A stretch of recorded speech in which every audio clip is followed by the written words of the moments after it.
எரிமலை சுடுதழலாய் இயற்கை கூத்தாய் எதிர்ப்புகளை நடுங்க வைக்கும் இடி ஒளியாய் இன உணர்வு தீப்பந்த பேரொழியாய் இழிவுகளை தீர்த்து கட்டும் கொடுவாளாய் இறைவனுக்கே மறுப்பு சொன்ன இங்கர்சாலாய் எப்போதும் பேசுகின்ற ஏதென்ஸ் நகர் சாக்ரட்டிஸாய் அறிவில் வறியோரை கரையேற்றும் இசைப்படகாய் செறியோரின் பிழை பொறுக்கும் செங்கதிராய் வெறியோரை பணிய வைக்கும் வித்தகராய் வாழ்ந்து கொண்டிருப்பவர்.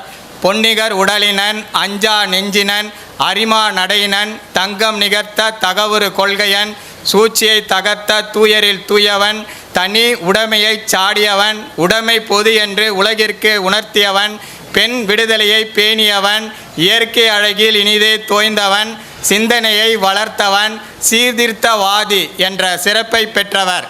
மரணத்தை பார்த்து பயப்படாதவர் மரணத்தை நேருக்கு நேராக சந்திப்பவர் மரணத்தோடு மோதுபவர் மரணத்துக்கே மரண பயத்தை காட்டுபவர் திரு நக்கீரன் கோபால் பபாசி துணைத் தலைவர் அவர்கள்.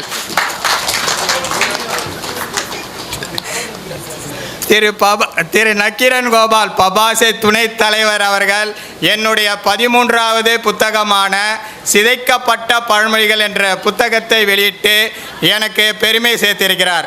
அவருக்கு என்னுடைய நன்றியை முதற்கண் தெரிவித்துக் கொள்கிறேன். ஐயா, நன்றி ஐயா.